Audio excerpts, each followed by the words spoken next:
So we're going to talk about shoulder bridge today. And so just do a shoulder bridge in its basic form.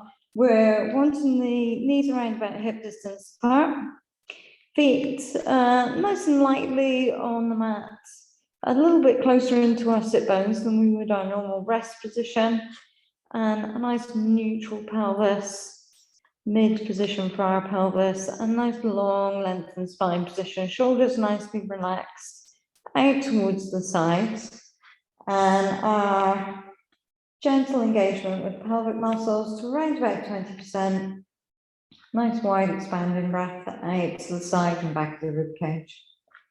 As we breathe out, we've got a little tuck and tilt the pelvis to start our movement so that the lower back flattens into the mat, creating that scoop of the abdominals.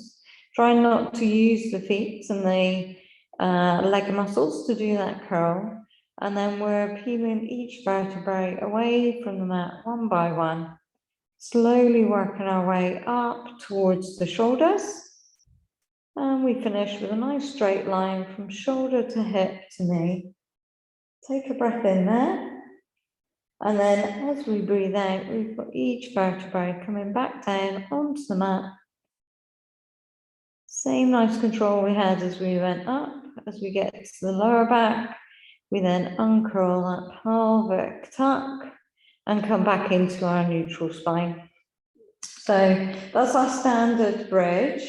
We then have lots of variations we can apply to our bridge to challenge the glutes, the stability in the pelvis, as we work in that bridge movement. So we'll go through a few of those. So we've got that same nice controlled curl up. We can add just a little heel lift on one side, keeping the hips nice and level, placing the heel down and swapping over to one side, and then curling back down out of our bridge. We can add both heels lifting and both heels lowering, keeping the height in our bridge as we do that, and then curling back out. One of the classic ones is a little leg lifting away from the mat. So we're shifting our weight across to one leg, and we're bringing one knee up over the hip and stretching that leg out nice and long. We can lower it down, but only to that point where we can keep the hips and the pelvis nice and stable, and then lift back up. And you can do that multiple times before you bring the foot back down to the mat and then curl out of that bridge position when you're ready. You're always trying to maintain that good bridge position. So when you feel you're going to lose that, that's that point that you're going to come out, down and reset. So there's a few variations there. We can also do a little figure of four. So bring in one ankle onto one knee. Still make sure we've got that nice level hip position. We can do some little dips, working the glute on one side a little bit more than the other. And we can roll down like that, making sure we come down through the spine rather than down one side of the rib cage. We can specifically tilt the pelvis in our bridge, so we can come into our bridge position and then purposefully twist the hips. So it would be another variation. We can also do movements with the knees coming in together and wider apart. So that also connects with those glute muscles a little bit.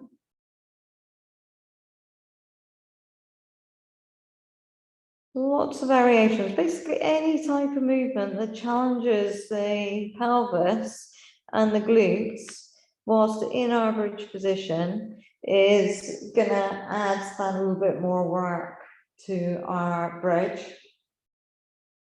So we can also add a little bit more length for the spine. So as we come into our bridge, we can add an arm reach. So the arms coming over and reaching overhead.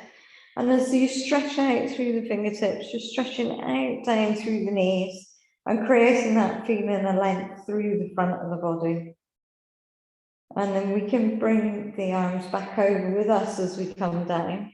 Or if we want more challenge, we can keep the arms reaching until that last moment before we bring the arms back over. We can also add things like a curl up into the bridge sequence to make a little combination. So we come into our bridge and have that little arm reach.